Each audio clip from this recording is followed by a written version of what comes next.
Hey guys, welcome back to the shop. I want to take a quick minute today and just kind of go over the construction of a bowstringer. Relatively simple design, but very effective in terms of making it safe to string your bow. And I would say that if you've been around the archery world for any period of time, the traditional archery world, then you have heard it said many times that you should use a bowstringer to string your bow. So many reasons why. Mostly for the safety of your bow, and secondarily for the safety of you, yourself, the archer, when you're stringing the bow. I'm not going to get into all of those issues necessarily. Just know that it is best for your bow if you are using a stringer. So hang out with me today. I'm going to show you how to build one, and if you would prefer, they are available on my website at metalarkag.com, and you can go there and pick one up. Here is the pattern for our stringer sleeves laid out on number 2 veg tan leather remnant. So you'll just want to cut that out the best that you can. I cut mine into these little corners and then use a whatever punch size fits to get a good clean cut in those sharp corners. Just a quick tip on that. And then we're going to put a quarter inch hole at the ends of each tab here in preparation for creating that little shoe for the end of the stringer. Once everything is cut out and punched out and ready to go, you should have something that looks a lot like that.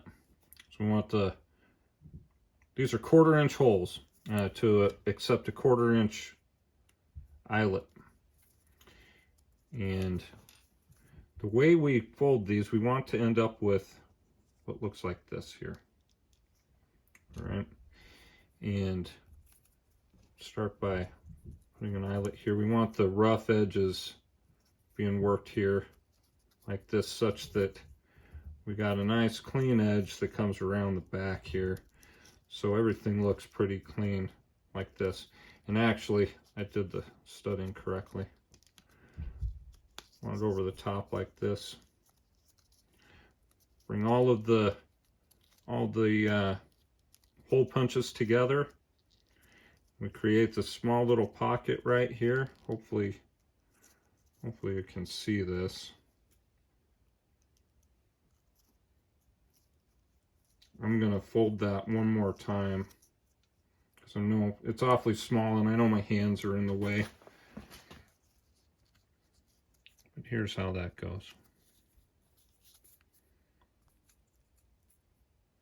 You can put the eyelet on either side, whichever side is got the eyelet's going to be the innermost thing. So we curl those around together, and then this flap rides around the top of the works and into the back, such that everything comes together here. Massage your leather the best you can to kind of get some straight edges. If you can find a longer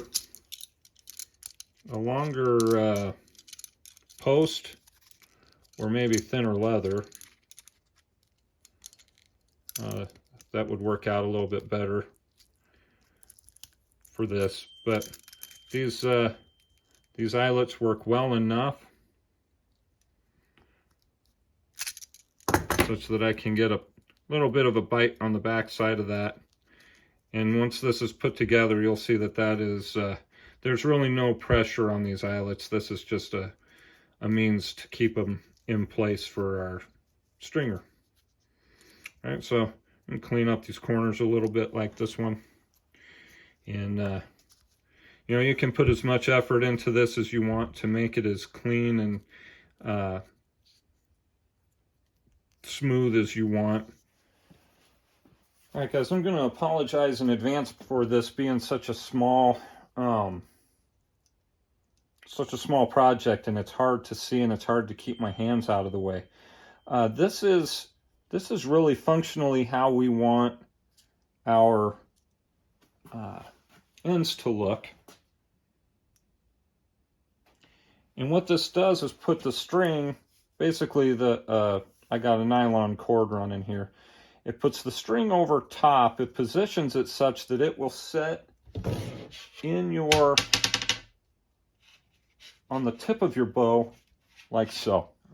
What this does is it kind of creates its own little area to then pull on the tip of the bow. So obviously the size of this is going to be pretty important. You don't want the this little shoe, if that's what you want to call it, to be so large that you cannot operate it and get the string in independent of the stringer.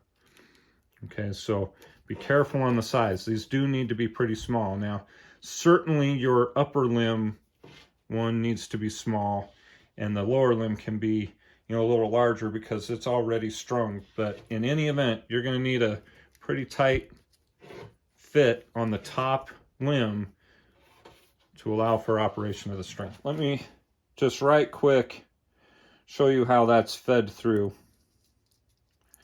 because it's really not complicated if you're kind of looking at it and follow it all the way through. But you're just going to go in the slot here, in this wraparound that we created here around this sleeve. We're going to feed that on through, and then come back through the back side. I pull a little extra because it's kind of a tight fit in there, and pull all that through. Okay. From here, you tie this off any way you want, and I'll just do a regular overhand knot here and get it done. Now, doing up the bottom one is a little bit different, or the other side rather, because we're going to want to make this adjustable. And to do that, we're going to take this cord, and this is a very important part of the process right here. We're going to put a knot just in the length of our cord here. And then we're going to do the same process in through this lower loop.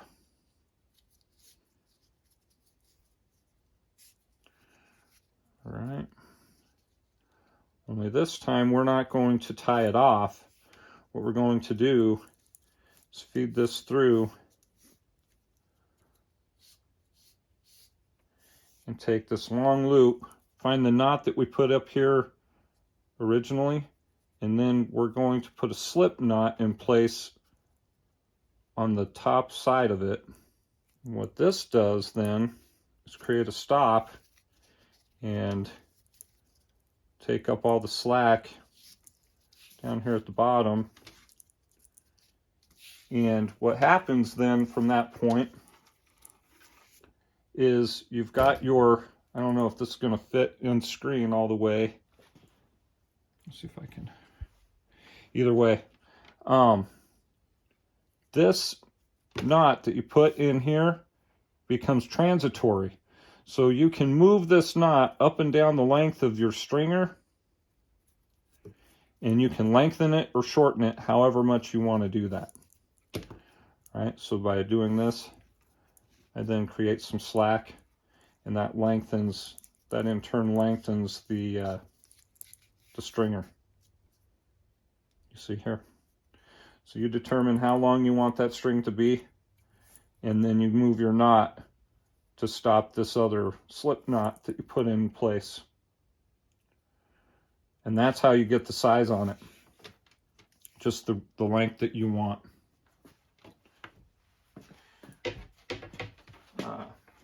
And this is probably going to be a little on the long side. It is way too long.